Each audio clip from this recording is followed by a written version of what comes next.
अगला हमारा चोरा बाके चलमल भारत से चोरा कहला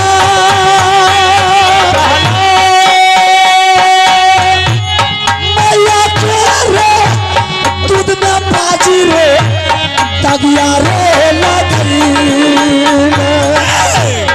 कानन रे खिजरा दुश्मन जमने बांध दिया चला चला चला दुश्मन अरे तारा मारेगा कैला धोखा बाजी सारा बाजार मेरे जान सातारी के नाम में कैला रहे ये दुनिया तोहरे कनारा रे मर्दा मंदर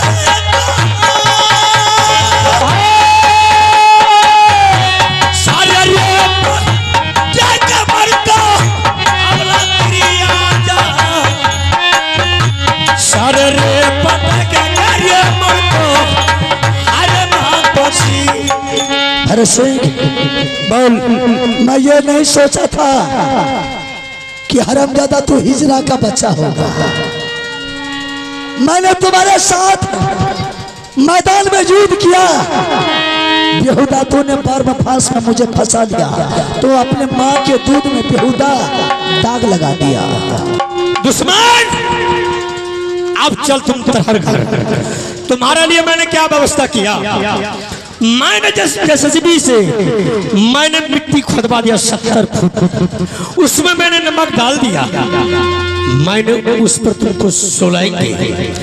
अगर उससे अगर तुम बच गया तो 14 कोठी बांस तुम्हारे ऊपर तोड़ देंगे। अगर उससे अगर तूने बच गया तुम्हारे कानों में शीशा धर करके भरत सिंह मेरे शरीर के अंदर एक धुआं बच गया तो तुम्हारे गला में कफन बन जाएगा, याद रखना। अरे यार तू क्या बचेगा मेरा चंगुर से, चल। मर गया तो कोई बात नहीं, जिंदा रह गया तो तुम्हारे दल का घर को मिटा करके ही जाऊंगा।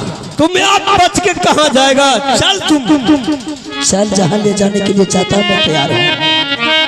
बाबू है रे सुनी ले तुम तेरी रे नदी और मंदिर है रे का ओ बाबू है रे चल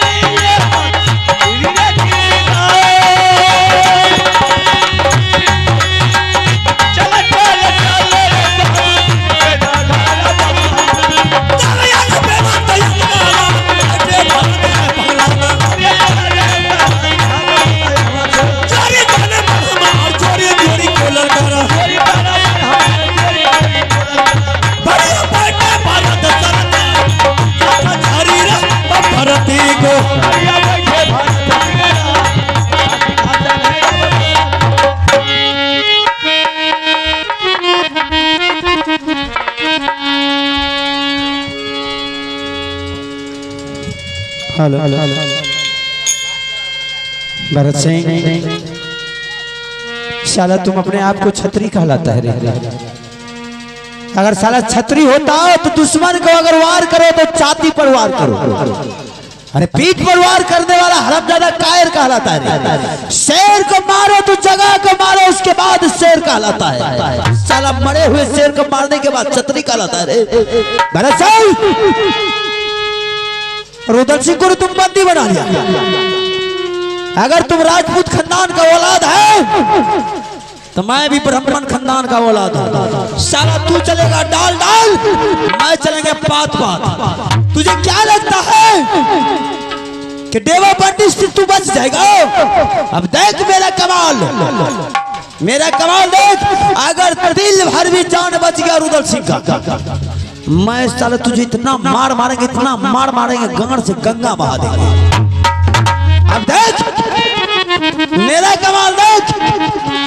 सोचा तो वो रन छोड़ करके भाग गया, ऐसा कायर नहीं हो रहा, रन छोड़ करके भाग जाएंगे। देख मेरा कमाल, अब सारा होलिया चेंज करता हूँ और फिर लौट करके किसी तरह बेसहारा होकर के उसी दरबार में रहना, नौकरी बहाना बना करके, दुर्बल बन करके, मायूस होकर के, गंभीर में आकर के, उसके बाद हरामजादा पता लगाएंगे तुम्हारा ब्रह्म फांस कहाँ रखता है, उसको उठा करके गंगा जी में फेंकेंगे और धीरे धीरे पता लगाएंगे कि रुद्र सिंह को कहाँ बंदी बना कर। उसके बाद तो बेटा सुबह होते होते तो मैं तुझे ये हाल करेंगे, सब दर्शक का हमार कसम से कोई नहीं जीव, इतना मार मार में आधे फाट ले, सौसे 4 गो फाड़।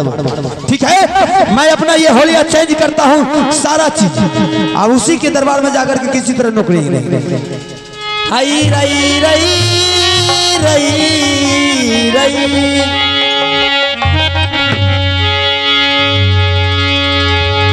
दुश्मन रे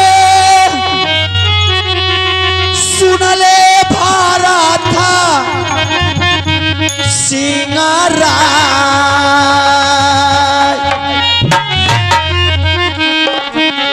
कैला धोखा बाजी राजा रे, हाय रे दाल का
मेरे स्वामीनाथ गए हैं दलकागढ़, लेकिन लौट करके नहीं आए। ना कोई संदेश, ना कोई बतावरण। मुझसे वादा करके गए थे कि रानी मैं जा रहा हूं, एक हफ्ता के अंदर लौट करके चला आऊंगा। लेकिन एक हफ्ता को कौन पूछता है। महीने रोज गुजर गए लेकिन अभी तक लौट करके ना आए। या परमात्मा भगवान क्या हाल हो गया है कि मुझे थोड़ी सी खबर भी अभी तक नहीं मिला है। जाते जाते मुझे कह करके गए थे कि रानी मैं जा रहा हूं। आंगन में तुलसी का चौड़ा है, जब तक वह तुलसी हरा भरा रहेगा समझ जाना कि मेरे पतिनाथ जिंदा है। जिस रोज वो तुलसी मुरझा जाएगा समझ जाना कि मेरे पतिनाथ मर गए। नित रोज उठ करके मैंने सुबह होते ही माँ दुर्गा की मंदिर में जाकर के पूजा करती हूँ और नित रोज मैंने उस तुलसी की पूजा करती हूँ। आज तक तो तुलसी वो हरा भरा है, लेकिन मेरे स्वामीनाथ का कोई अता पता नहीं है। ठीक है, मैं आज इंदल सिंह को बुलाती हूँ और सारा बतावरण मैं उसे बता दूंगी। और चाचा के खोज में आज मैं इंदल सिंह को भेजूंगी। बाबुआ रे सुना ले इंदला बाबू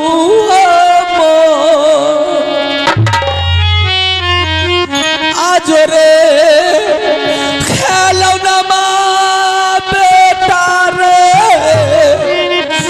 चाची के लागी चाबा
कहलो ले छई छई सुगना फूला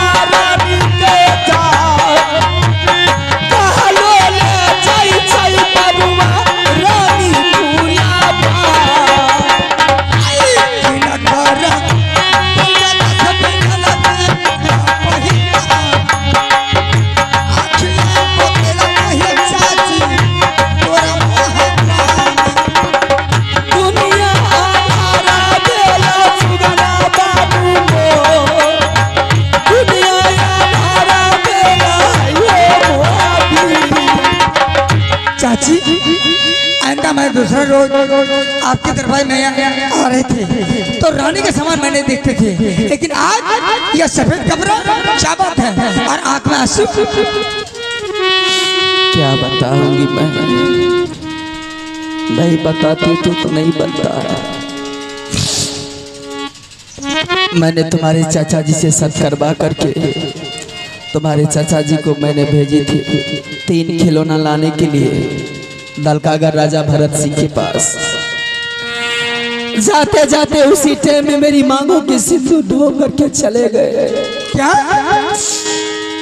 और मुझे कहा कर गई रानी आंगन में तुलसी का चौरा है, जब तक ये तुलसी हरा भरा रहेगा समझ जाना कि मेरे पतिनाथ जिंदा है, जिस रोज ये तुलसी मोला जाएगा समझ जाना कि मेरे पतिनाथ मर गए। आंगन में तुलसी का चौरा तो हरा भरा है, तुलसी का वृक्ष हरा भरा है, लेकिन मेरे स्वामीनाथ का कोई अता पता नहीं है। चाची आज मैंने तुमको बुलाई हूँ कि अपने चाचा के खोजने के लिए जा सकते हो। अवश्य चलेंगे।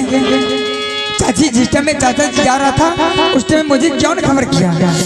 जिस रोज होने जा रहे थे मुझे भी जानकारी नहीं, किसी को बताने के लिए नहीं थी कि मैं जा रहा हूँ रानी, किसी को बताना नहीं, इसीलिए आज तक मैं खामोश रही, मैं किसी को बताई नहीं।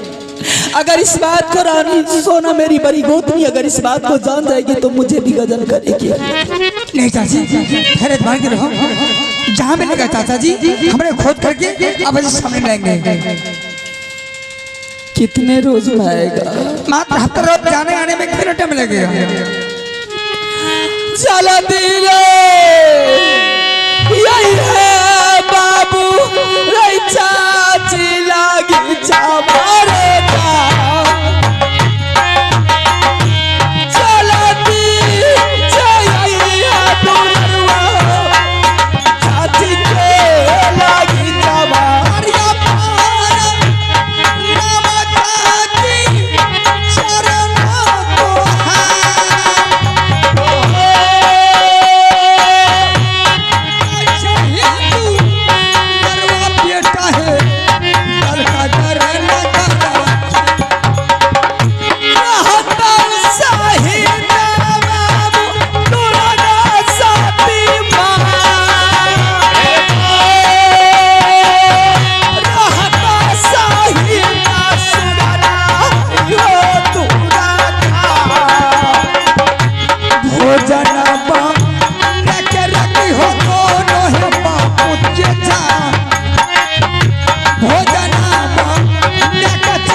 हमारे छोरा हे रे जब का चोरी सुनो रे पाया अरे खोरा सजाया हिंदल सिंह रे रस पे दुला के ये रे बाल बाल में दिया मोती रे लगा रे चारों टाप में जोरी नाल ठोका दूं ये रे सोना के जीना रे पिंदुला का लगा सोना लगा धराया पिंदुला के रे मखमली चादर दूर बिछा चढ़ गई दल रस में दिला पर आलो पाकर कपली रही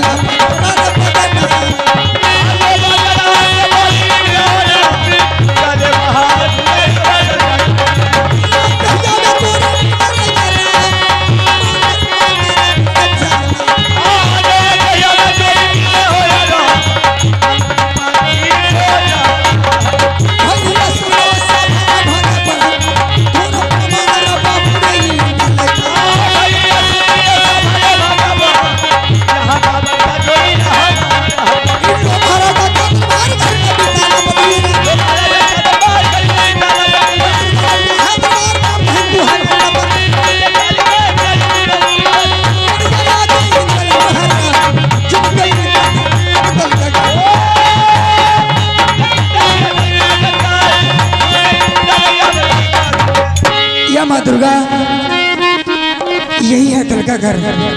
लेकिन तिल का घर में एक भी मुंशी दीवान को नहीं देख रहे हैं। ठीक है, मैं इंतजार करता हूँ, अगर आएगा कोई उससे सारे व्यायाम हमने पूछेंगे मेरा चाचा जी आया या नहीं आया।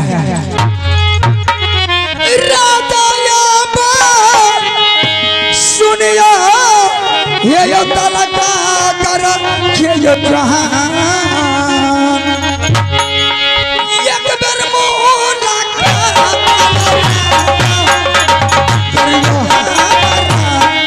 अरे तब महाराजा दयावा कर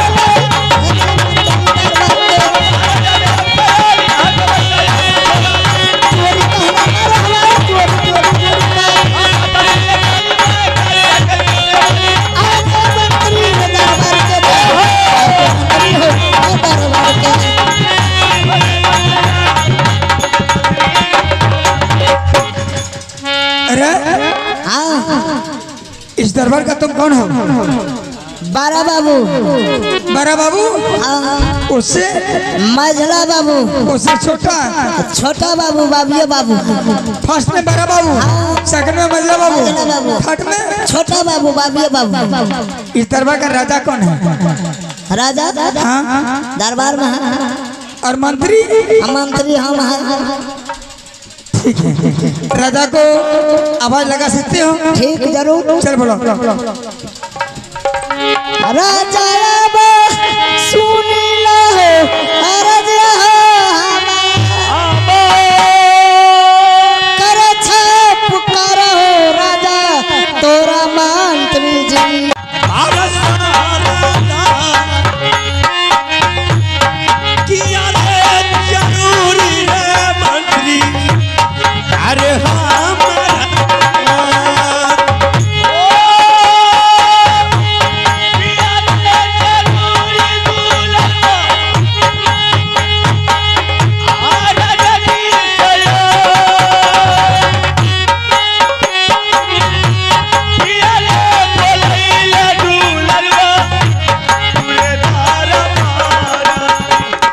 बात है?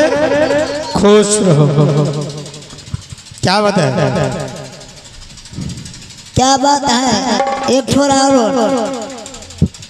एक ठो और आया है। हाँ, उसको पूछा नहीं कि कहाँ से आया है? नहीं पूछ। चल ठीक है। पर महाराज खुश रहो। महाराज बोल। यह कौन सा राज है? दरगाह घर।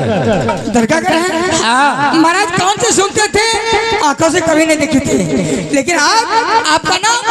बाबू भरत। भरत सिंह। तो महाराज आपके राज में 3 समान है? हाँ। क्या वो दे सकते हैं? 3 समान? हाँ।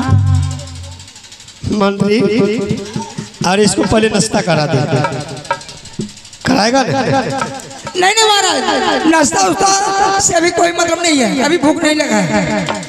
अभी भूख इस चीज का है, आपके राज में 3 खिलौना है। हाँ। वह खिलौना का नाम है चंदन तरका, कटक खिलौना, मरवन बाजा। क्या महाराज दे सकते हैं? दे सकते हैं। हाँ।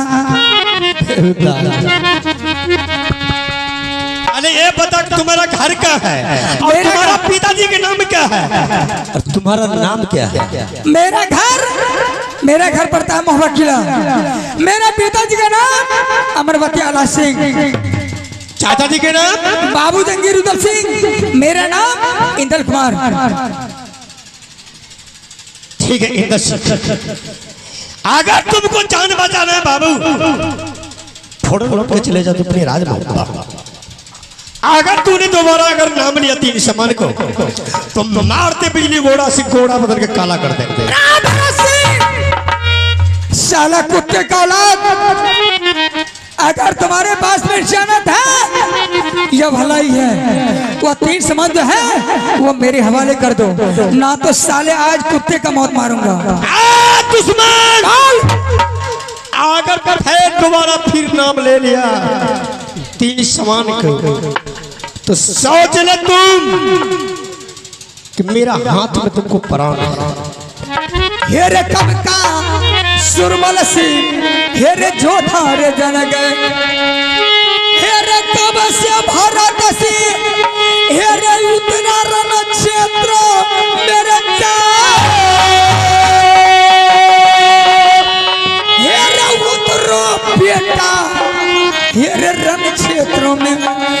तेरी मैया का अधिकार।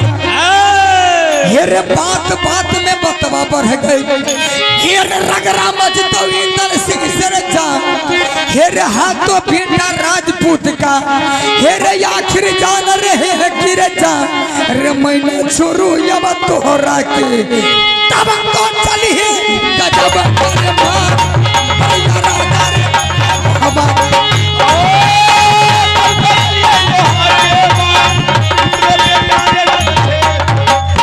पतिया सुनकर छतिया जल गए। बेटा आज अखिया लाल पियरा बन जा। घोड़ा बदन पर काला थम गए। हेरे तोरा सरसर छतरी दाना दाना शल धसारा रे मर्दाना जल्दी उतर चल।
अगर साला तुम्हें माँ का दूध पिया है साल मैदान में उतर के फैसला कर ना। अगर साला डब्बा का दूध पिया है तो बेटा बीबी का दम में जाकर छिप जा।